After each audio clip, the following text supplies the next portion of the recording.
where acupuncture meets anatomy. Today, we're exploring liver 3, one of the most commonly used points in clinical practice. Liver 3 is located on the dorsum of the foot, distal to the junction of the first and second metatarsals.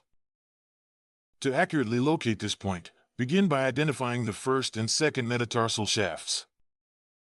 Slide distally from the base of the metatarsal shafts until you feel the divergence between them.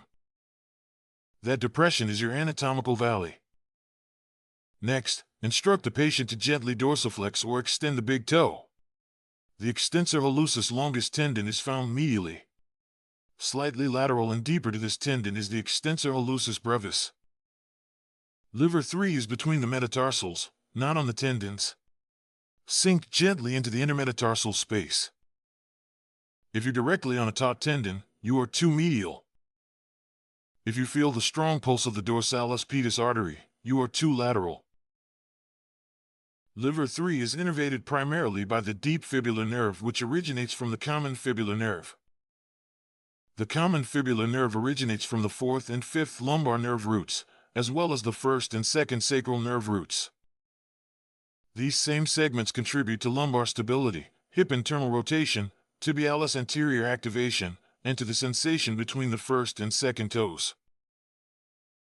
Stimulation of liver 3 sends an afferent impulse through the deep fibular nerve into the 4th and 5th lumbar spinal segments. In addition to the functions mentioned earlier, the 4th and 5th lumbar spinal segments also influence lumbar extensor tone, explaining why this seemingly distal point can influence back pain and tension. The constellation of symptoms that patients display who benefit from liver may appear unrelated, but can be explained through understanding the neuroanatomy related to this point described in the previous section.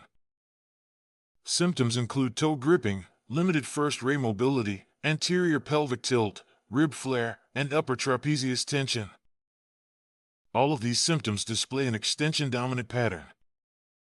For example, when the big toe overextends and grips, the anterior chain becomes dominant.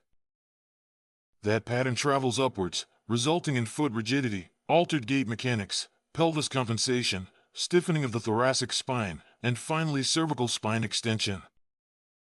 Liver 3 sits at a distal mechanical entry point to that chain. Restoration of first ray mobility will influence global motor tone. In traditional Chinese medicine, liver 3 is described as moving liver qi, subduing liver yang, and extinguishing internal wind. Viewed through a modern or Western lens, this translates to reducing sympathetic overdrive, modulating segmental facilitation, and reducing motor hyperexcitability. In other words, rising yang can correlate with extension bias and sympathetic dominance, irritability, headaches, and upper body tension. This is just one example of the anatomy we explore. If you want to study all acupuncture points systematically, deepen your clinical understanding, and earn continuing education credits, the Anatomy of Acupuncture Atlas and the full online course walk you through the entire framework. You'll find the link